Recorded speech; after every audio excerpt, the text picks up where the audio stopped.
Kakak, ini kalau mau tahu gimana kakak? Kak, saya mau jadi dokter. Ingrid mau jadi dokter juga, Kak. Hai Zai. Ini kan buat bantu Dio. Kalau saya kumpul tim, pilihan akan jadi sulit. Kita harus memilih. Kamu nggak mau ketemu sama Erika? Kita ada kerjaan Dio. Mau pikir saya tidak becus? Apa udah? Cuma berdebat sama orang rendahan. Kau selalu dengan pemikiranmu sendiri. Erika! Hidup ya hidup.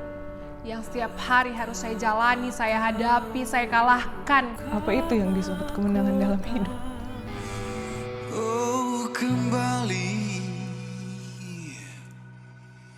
berjalan bersamaku.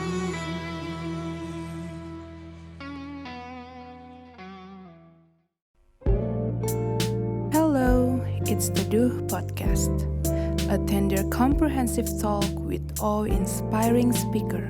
I'm Erika Astrid, will accompany you on a journey full of fascinating knowledge over the next few minutes. This podcast will air every month. Relax and listen, because good discussion happens in Teduh.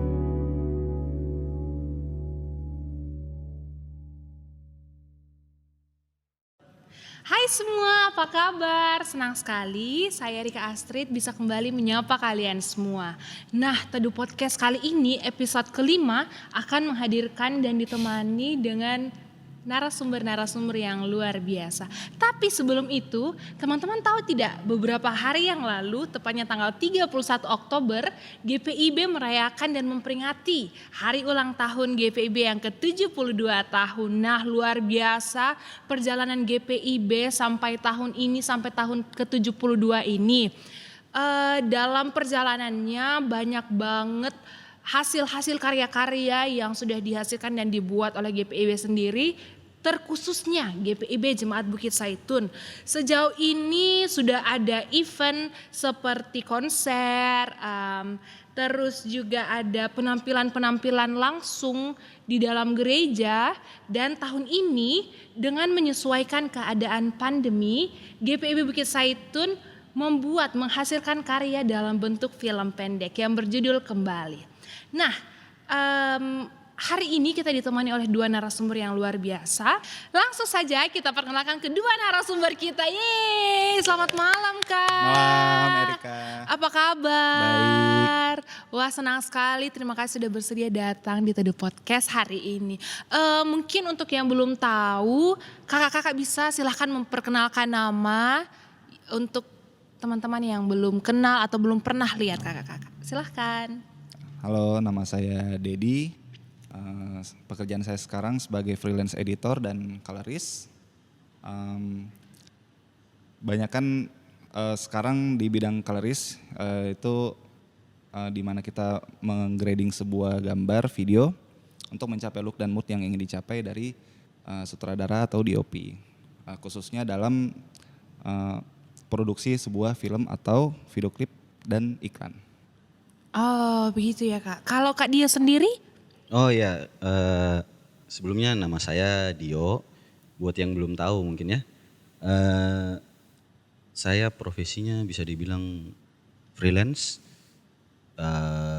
musisi mungkin ya. Orang yang kenal mungkin bilangnya musisi, seniman atau apa. Terus ini ngomongnya sengaja agak kalem soalnya mengikuti karakter Dio waktu di film Kembali ya.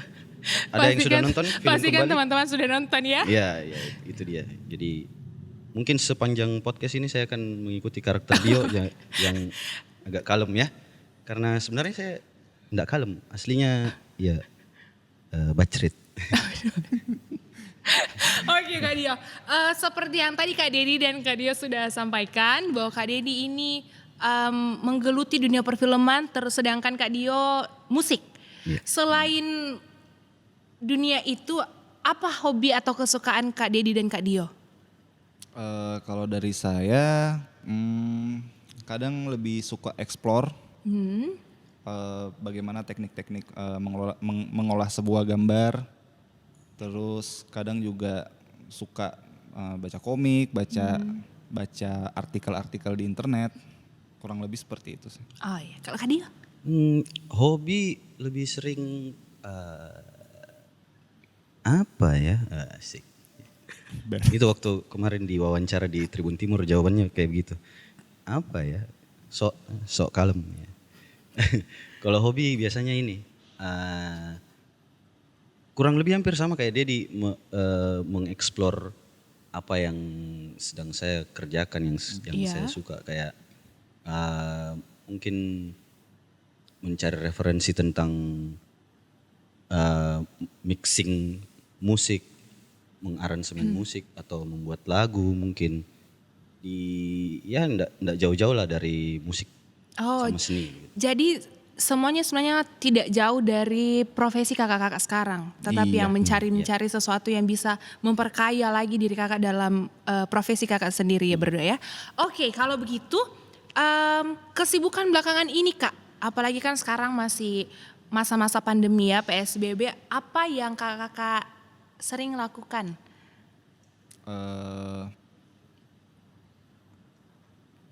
Belakangan ini sih? Iya, belakangan ini maksudnya sejak belakangan ini dalam waktu 2 bulan terakhir Kak, atau 5 bulan terakhir, atau 1 tahun terakhir? Terakhir ya itu bikin film kembali sama teman-teman tim.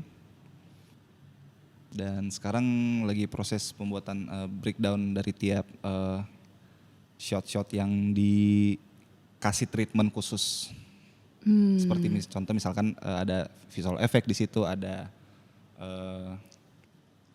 warna yang cukup kontras dengan gambar aslinya, gambar raw-nya. Seperti itu. Kalau Kak Dio? Sama kayak terakhir bikin karya film kembali. Sebelum bikin film kembali itu saya tergabung di tim YouTube gereja Bukit Zaitun Makassar untuk bikin ibadah online, terus kayak ya urus tentang musiknya, aransemennya, mixing, mastering dan segala macamnya. Sama kurang lebih mungkin kayak sibuk mengerjakan bikin lagu mungkin. Jadi Kak Dio juga sudah ada karya-karyanya ya, menciptakan lagu. Iya ada tapi belum terpublish. Tapi ada kemarin satu lagu ciptaannya Kak Dio yang ada juga di film kembali ya Kak. Itu ciptaan Kak Dio sendiri? Iya betul. Iya itu ciptaan sendiri. Kalau misalnya Kak Dedi ya teman-teman, setahu saya Kak Dedi sudah turut berkarya dalam beberapa video klip, beberapa iklan, apakah itu benar Kak? Iya. Bagaimana dari kakak berdua untuk terjun dalam ini, sejak kapan Kak? Sejak kapan Kakak Dedi dan Kak Dio terjun menggeluti dunia perfilman dan musik? Kalau saya mulai kenal video itu dari SMP. Wah, sudah lama ya Kak? Dari SMP ulang tahun dibelikan sama orang tua handycam. Wah. Terus mulai rekam-rekam. Terus waktu itu juga sempat terinspirasi sekali dari sebuah film, mungkin yang lain tahu judulnya Catatan Akhir Sekolah, di mana semua setting dari film itu tentang anak sekolah yang membuat film di sekolah gitu. Terus tertarik, akhirnya coba eksplor lebih dalam dan ternyata suka. Terus akhirnya mulai dari situ, dari SMA, akhirnya kuliah memutuskan untuk pas untuk kuliah di IKJ karena kebetulan ada jurusan film dan pertelevisian. Jadi Kak Dedi ini sudah tertarik dari SMP. Dan apakah Kak Dedi itu hanya karena inspirasi atau memang keluarga juga menggeluti dunia itu, ataukah bagaimana Kak? Sejauh yang saya tahu keluarga sama sekali bukan latar belakang itu ya? Bukan latar belakang dari film atau video apapun. Kalau papa kebetulan drummer. Oh, jauh ya Kak. Wah, drummer ya. Oh iya drummer dong. Wah, bisa tuh collab. Kalau Kak Dio sendiri bagaimana Kak? Apa itu? Sejak kapan terjun menggeluti dunia musik? Kalau menggeluti secara serius dunia musik itu mungkin dari SMP SMA lah. Kira-kira. Sudah sama ya dengan Kak Dedi, sejak SMP masih remaja. Iya. Cuman sebelum itu memang sudah kayak ya hobi awalnya Hobi ya. suka, terus mulai lihat ada apa ya istilahnya kayak passion ya. Passion. Ya, saya kembali kayak karakter Dio lagi ya, agak kalem ngomongnya. Tidak jauh-jauh ya dari Iya. kembali lagi ke karakter Dio. Nah Kak, kalau boleh tahu nih, kita semua mau tahu apa motivasi alasan utama kakak pikir kayaknya passionku di sini deh. Kayaknya saya mau deh dalami dunia ini. Kak Dio silahkan Kak. Panggilan, istilahnya panggilan jiwa ya. Wah, panggilan jiwa. Iya. Panggilan jiwa, dalam Panggilan banget jiwa. sumpah. Karena sebelumnya saya pernah coba kayak kerja di tempat lain, kayak cari kerja yang umum lah istilahnya, kayak kerja inilah kerja itulah, banyak tidak ada rasa Kurang klop begitu. tidak ada rasa nyaman untuk di pekerjaan itu. Sedangkan kalau di musik, di seni, dulu juga saya sempat kayak bikin tato, lukisan. Iya. Nah, saya lebih rasa bebas, lebih rasa nyaman untuk melakukan hal-hal itu daripada kayak kerja yang Kerja pada kantoran umumnya. Iya, gitu. Oh, jadi panggilan ya Kak. Panggilan jiwa di mana Kak Dio menyadari bahwa fix saya ada di sini. Oh, kalau Kak Dedi sendiri? Kalau saya yang memotivasi di awal saya suka terhadap video itu lebih karena orang yang bisa buat ini keren. Karena saya memandang bahwa sebuah film atau sebuah kompilasi gambar itu adalah rangkuman dari segala macam bentuk seni. Ada seni rupa di situ, ada seni fashion, ada seni lukis, macam-macam. Jadi itu yang bikin saya tertarik dan memotivasi saya untuk Masuk ke dalam dunia itu. Oh, luar biasa. Jadi itu semua karena panggilan, merasa cocok. Iya, Dan betul. karena rasa penasaran juga mungkin Kak Penasaran, ya. iya. Penasaran jadi kayak saya mau cari tahu lebih dalam Iya. dan akhirnya tibalah hari ini. Iya. Oke, Kak, kalau kayak gitu ya. Tadi kan Kakak sampaikan dari SMP. Apakah semua itu bermula dari sekolah atau dari gereja atau dari keluarga?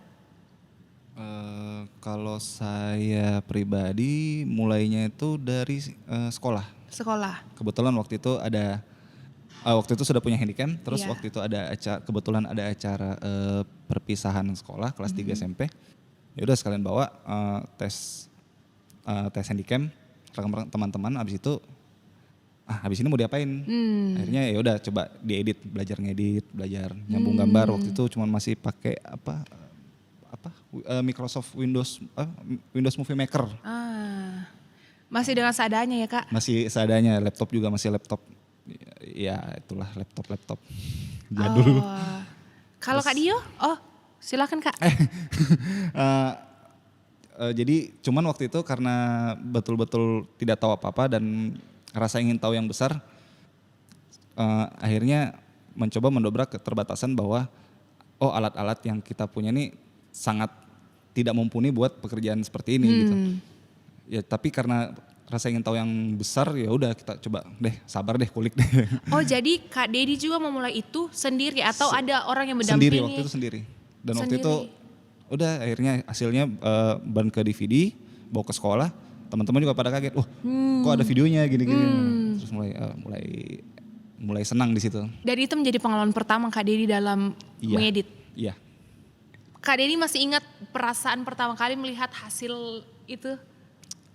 Hasilnya masih ada di rumah. Wah. Masih yang Masih wah tersimpan. Nora asli. Nora asli. Tapi kalau misalnya mau kembali ke dulu yang kayak, wah ini adalah karya pertama aku dalam mengedit. Iya. Apakah Kak Denny merasakan kepuasan atau senang Oh atau? puas dulu, puas. Puas sekali. Dulu berasa wah keren sekali. Datang sekolah bawa handycam, wah keren. Wah, bagaimana dengan orang tua Kak Dedi? Apakah dukungan dari orang tua? Dukungan pasti. Mereka dari awal juga tahu soal saya suka rekam, suka foto-foto. Ya mereka dukung. Bahkan waktu sempat beberapa kali sempat SMA ikut lomba ke Jakarta dan menang, Wah. itu sempat dikasih hadiah juga kamera Dengan DSLR. nama sendiri, maksudnya independen Oh, atau ikut? Enggak, waktu itu dari sekolah. Oh dari sekolah. Dari sekolah. SMA perwakilan ke Jakarta sempat 2 kali, kelas 1 dan kelas 2. Wah, luar biasa. Kalau Kak Dio? Saya lupa tadi apa pertanyaannya.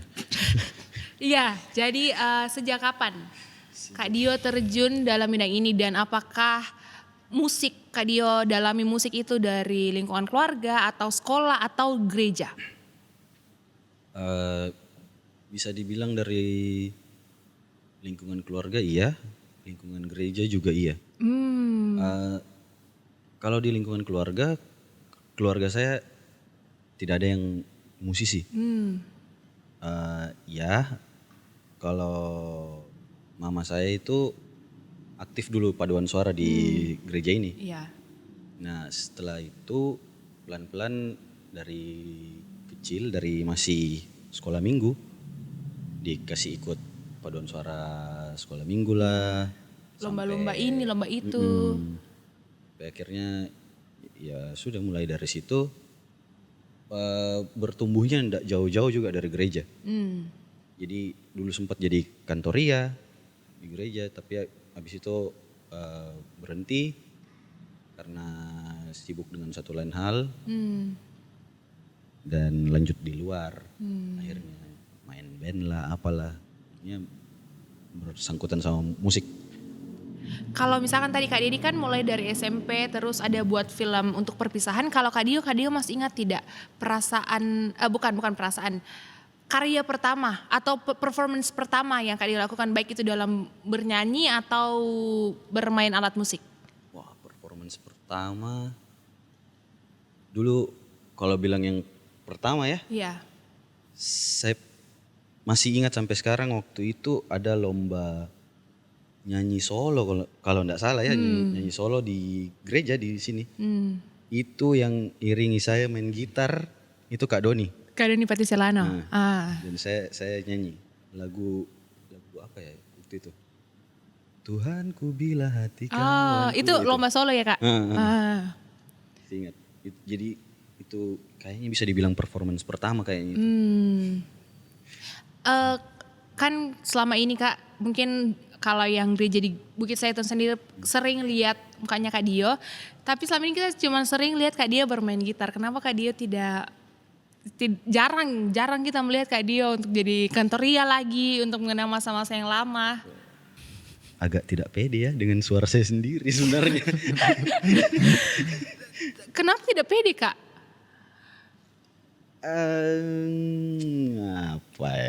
Apa ya?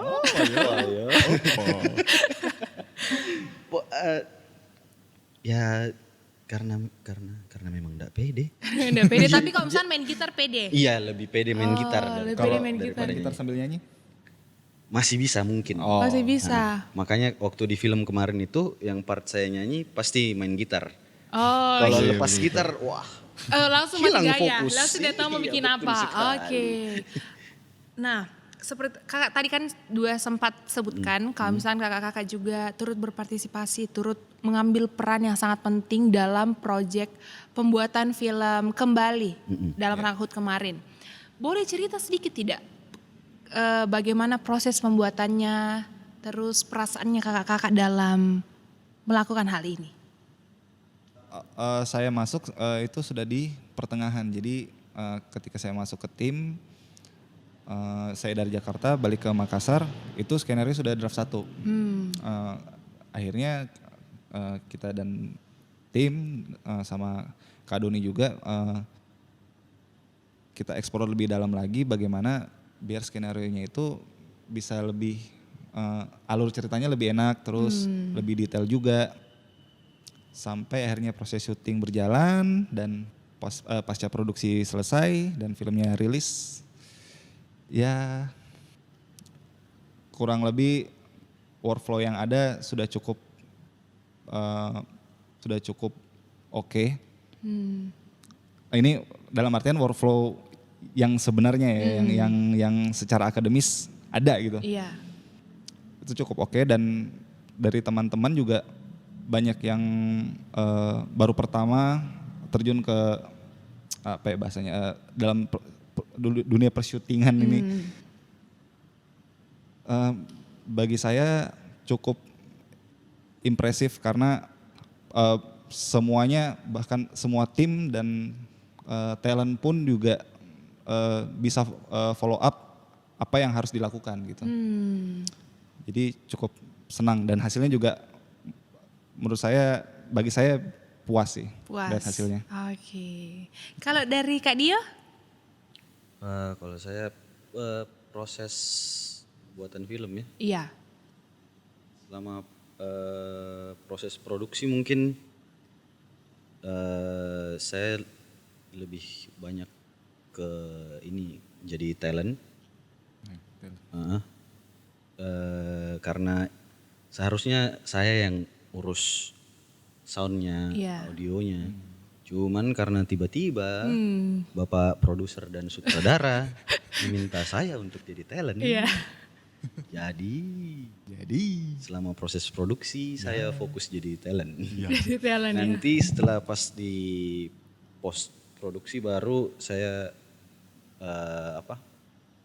merapikan lagi soundnya, bikin sound effect, volley juga, musik. Urus musiknya, mixing, mastering musiknya dan segala macam. Jadi ya itu, jadi proses produksi saya jadi fokus ke talent dan post produksi saya fokus jadi kru kembali. Oh, ini bikin penasaran Kak.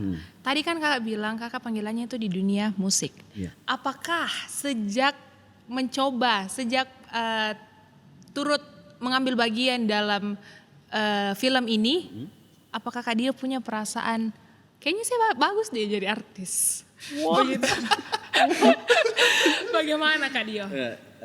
Siapa tahu Kak Dio melihat ini juga sebagai panggilan jiwa. Ini untuk sekedar informasi, walaupun mungkin tidak penting ya. Ini pertama kalinya saya bikin lagu yang saya yang jadi penyanyinya di lagu itu. Dan pertama kalinya saya main film. Pertama kalinya saya acting. Pertama kalinya saya urus sound film. Jadi ini pengalaman yang sangat baru, yang Menyenangkan, dan challenging. Menarik sekali sebenarnya. Waktu selama proses produksi ya, sempat di depan komputer sama Kak Dedi. Dedi. Saya sempat bilang kayaknya seru juga ya acting. Kayaknya seru juga acting. Maksudnya kita bisa memanipulasi emosi mungkin bahasanya. Serunya di situ. Jadi kayak Pengalaman baru yang sangat luar biasa. Iya. Keren luar biasa, fantastis ya. Sebentar lagi mungkin teman-teman akan melihat Kak Dio di video atau video klip ya teman-teman, atau mungkin iklan atau langsung film layar lebar. Kita bisa. tunggu penampilan dari Kak Dio. Kan Erika juga termasuk talent di situ. Betul. Iya. Bagaimana pendapat Erika tentang film bagaimana? Ya, Kesan kesannya. Wah, saya ditanya ulang ya. Oke, luar biasa. Menurut saya sendiri luar biasa bisa bekerja sama langsung dengan Kak Dedi, Kak Dio dan kakak-kakak talent dan kru-kru yang lainnya. Itu pengalaman yang cukup mengesankan. Sebelumnya saya sering mengikuti lomba storytelling, biasa yang drama-drama di panggung di sekolah-sekolah. Oke. Terus dari situ saya berpikir kayak, apakah panggilanku juga untuk di drama-drama, di acting-acting seperti itu. Dan akhirnya dipanggil, diberi kepercayaan untuk berpartisipasi dalam film Kembali ini, itu sih luar biasa Kak. Dan pengalaman yang menyenangkan. Iya. Dan dari situ juga saya baru tahu bahwa dunia perfilman yang sesungguhnya itu seperti ini. Begitu Kak. Nah lanjut dari situ Kak. Filmnya dieksekusi dengan sangat profesional dan kita bisa lihat, saksikan langsung di YouTube. Ada banyak komen-komen yang memuji, komen-komen yang kritik-kritikan yang disebarkan di komen YouTube. Dengan adanya skill yang Kak Dedi dan Kak Dio punya, bagaimana profesionalitas itu dibawa dalam ranah pelayanan? Kalau untuk ukuran profesional dalam hal sebagai editor, di kacamata editor atau di kacamata saya, saya melihat masih banyak kekurangan yang ada di film Kembali. Tapi kemarin sempat kaget karena lihat banyak feedback dari orang-orang di YouTube. Iya. Banyak komen yang positif, jadi kayak oh ternyata masih dapat ya, masih cuman kalau dibedah secara editing yang benar itu masih banyak yang miss sebenarnya. Tapi kalau misalnya dari saya Kak, saya sebagai penikmat, sebagai penonton, saya sangat suka, luar biasa dengan hasil karya Kakak dan kru-kru yang lainnya. Iya seperti itu Kak. Ya silakan lanjut Kak. Dengan skill yang saya punya, tetap ketika profesional bekerja sebagai pekerja di luar dan sebagai pelayanan dalam gereja, bagi saya tidak ada bedanya. Justru memang harus disamakan karena saya menganggap bahwa profesional mau itu dalam pelayanan, mau itu dalam apapun, kalau memang profesional ya harus tunjukkan bahwa itu kita bisa bersikap profesional dengan tidak melanggar etos dan etika kerja gitu. Sejauh ini sih itu. Kalau Kak Dia sendiri? Ya sama ya, kayak kita kalau dituntut profesional ya harus profesional ke semua hal. Betul. Mau itu di dunia sekuler atau di dunia gereja. Tapi begini, agak susah bekerja profesional di dalam gereja. Kenapa agak susah? Karena ada budaya yang kayak gini contohnya. Tolong bantu. Nah itu. Tolong bantu. Iya kita kan satu sektor. Atau iya kan saya kenal mamamu. Bantulah. Bikinlah ini, bikinlah itu.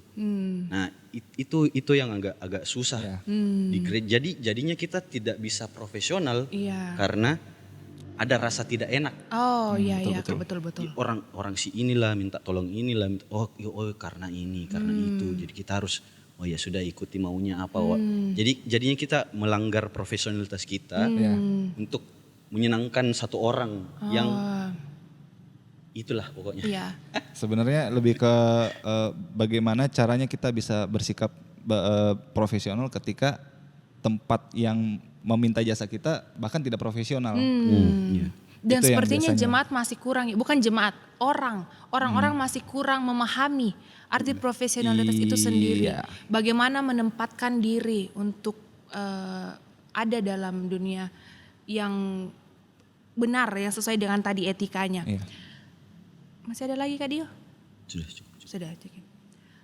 Sepertinya ini sudah menjawab pertanyaan yang selanjutnya, apakah kita harus membawa profesional dalam pelayanan? Tapi kalau misalnya kakak kamu jelaskan lagi. Iya dan tidak. Iya dan tidak. Iya dalam artian ketika secara bidang pekerjaan kita dan bidang pelayanan kita itu sama dengan pekerjaan kita.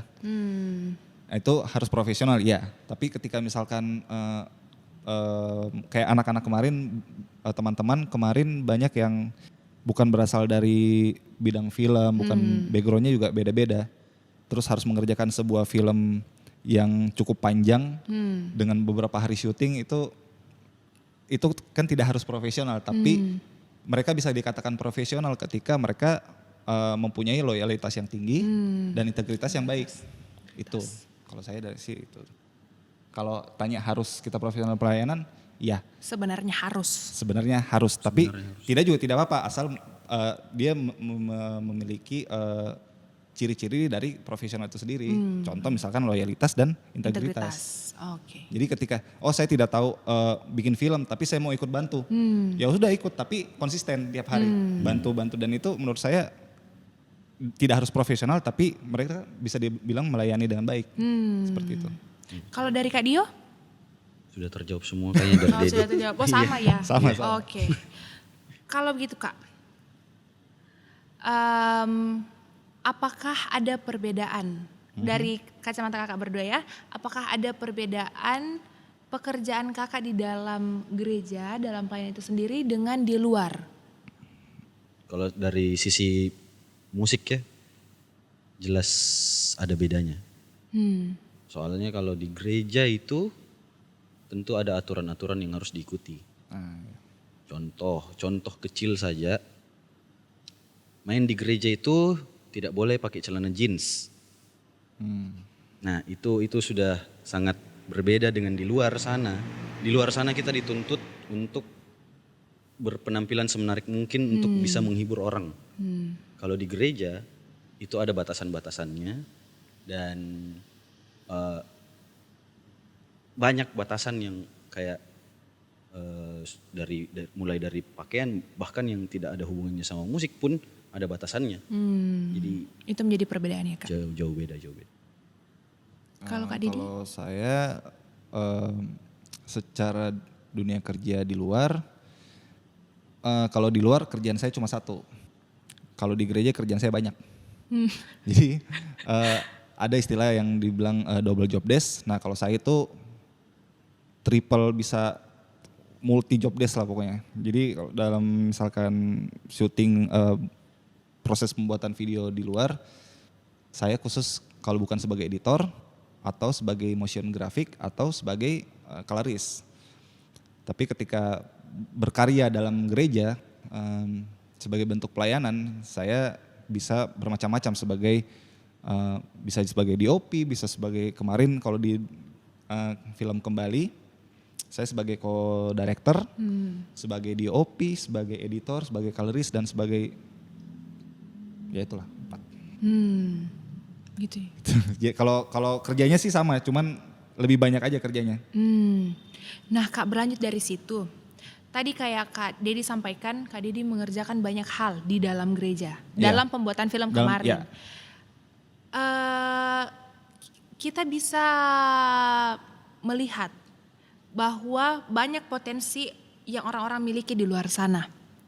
Mau itu potensi dalam bermusik, dalam dunia perfilman, banyak sekali yang kita tidak tahu.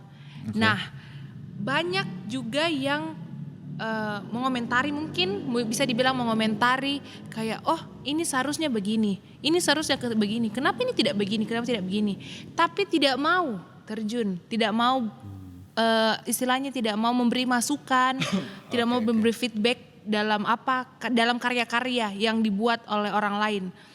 Bagaimana pandangan kakak? Hanya bisa mengomentari, mengkritik tapi tidak mau turut membantu, memperbaiki. Kalau saya pribadi sih, saya mengambil hal positif, nilai positif dari kritiknya. Ya sudah anggap saja kritik yang membangun. Oh iya. Jadi kalau misalkan misalkan ada 10 orang yang komen jelek dan masing-masing komennya di section yang beda. Misalkan ada yang komen di bajunya lah, ada yang komen di gambarnya, kenapa. Bisa diambil sebagai sebuah kritikan yang membangun. Tapi apakah relevan dengan kesalahan yang terjadi dalam sebuah film? Kan belum tentu. Belum, terkadang ada orang yang bahkan ya asal bunyi terus ya anggap saja kritik karena sebagai filmmaker saya lebih suka film saya dikritik habis-habisan dibandingkan film saya dinonton tapi tidak dikomen apa-apa. Saya lebih suka itu. Tuh. Kalau dari Kak Dio? Kalau dari saya,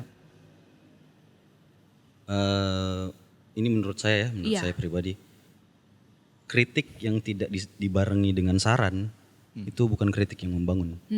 Itu ya sekedar kritik, istilah modernnya nyinyir kali ya. Iya. Iya kan. Jadi ya kayak Dedi bilang tadi, lebih baik dikritik habis-habisan tapi itu beri saran. Beri solusi. Nah, kalau memang pun tidak bisa memberi saran atau memberi solusi, paling tidak datang langsung ke sini, ke kita, Ya, bisa bertanya langsung atau bagaimana, kenapa, gitu. Kenapa begini, kenapa begitu. Jadi kita bisa jelaskan dengan baik juga. Terus buat potensi yang ada di luar sana, contoh misalnya ada yang bisa nyanyi, ada yang bisa main musik, ada yang bisa main film, ada yang bisa bikin film. Silahkan gabung ke kita. Ya. Datang dengan niat, dengan intensi yang murni untuk berpelayanan, bukan datang untuk, weh bisa Kak Jo bikin film, Ya, unjuk gigi, weh pamer. bisa Kak Jo main musik, bukan itu. Jadi kita di sini betul-betul melakukan ini semua untuk berpelayanan, bukan karena kita juga kayak mau menunjukkan bahwa, weh bisa Kak bikin film toh, kok ndak bisa. Enggak, bukan begitu. Jadi kalau memang di sana di luar sana ada yang merasa bisa, silahkan datang. Kita sangat menerima. Ya. Tapi itu dia, ingat ini pelayanan dan kita tidak dapat hasil keuntungan kayak di luar sana mungkin yang kalau bikin film dapat uang, dapat gaji, dapat apa. Di sini ya kita dapat kepuasan karena orang bisa menikmati apa yang kita buat. Dengan talenta yang kita miliki ya Kak. Betul. Saya setuju dengan tadi apa yang Kak Dedi dan Kak Dio katakan, bahwa ketika ada sesuatu yang kurang jelas atau kurang bagus, alangkah baiknya untuk datang bertanya. Siapa tahu juga anggap kita panggil saja penonton. Penonton merasa, harusnya ini begini. Tapi kita tidak tahu di balik itu ternyata memang harus seperti ini. Kan ada yang bilangnya sok tahu.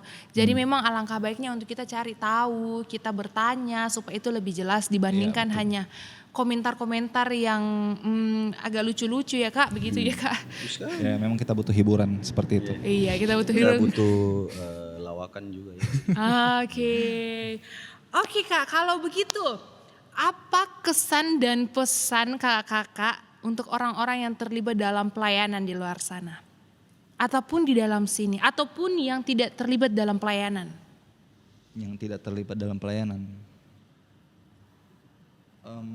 Selama mereka aktif bekerja di luar dan memberi kontribusi ke dalam society, menurut saya mereka juga melayani kok, melayani sesama manusia, melayani diri sendiri seperti itu.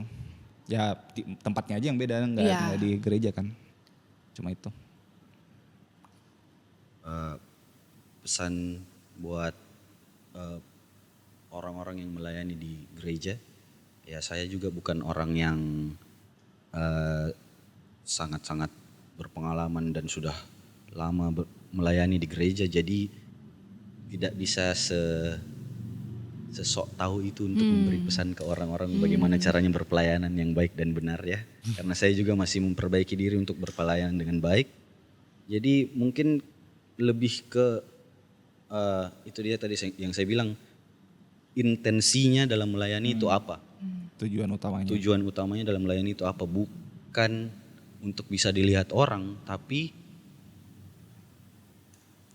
melayani itu kayak ya sebagai ucapan syukur kepada Tuhan karena Tuhan sudah memberikan begitu banyak hal buat kita. Jadi pelayanan itu adalah bentuk ucapan terima kasih kepada Tuhan. Jadi seperti itulah. Ucapan syukur. Nah, saya juga bisa menyimpulkan bahwa dari apa yang Kak Dedi dan Kak Dio katakan, bahwa setiap apa yang kita miliki, potensi yang kita miliki yang kita tidak sadari, kita bisa memperkayanya, bisa lebih mendalami, lebih mencari tahu dengan apa yang kita senangi. Terus juga saya senang dengan adanya Kak Dedi dan Kak Dio hari ini, bagaimana kita memberitahukan kepada teman-teman semua tentang latar belakang kakak-kakak, baik itu dalam dunia perfilman ataupun dunia musik, dan juga bagaimana mengajak teman-teman untuk bisa turut berpartisipasi ataupun menunjukkan dirinya bahwa Kak, saya juga bisa untuk edit video, atau Kak, saya juga bisa bermusik seperti ini, saya bisa bernyanyi, dan itu adalah salah satu bentuk yang luar biasa untuk kita bagikan ke teman-teman semua. Sebelum berpisah, saya meminta Kak Dedi dan Kak Dio mengucapkan satu kata mengenai profesionalitas dalam pelayanan. Silakan Kak. Satu kata. Iya. Loyalitas. Dedikasi. Oke, sekali lagi terima kasih Kak Dedi dan Kak Dio sudah bersedia kami undang dalam Teduh Podcast. Untuk teman-teman semua, jangan lupa untuk saksikan Teduh Podcast setiap hari Jumat awal bulan. Saya Erika undur diri, mohon maaf jika ada kata-kata yang kurang berkenan. So, relax and listen because good discussion happens in Teduh.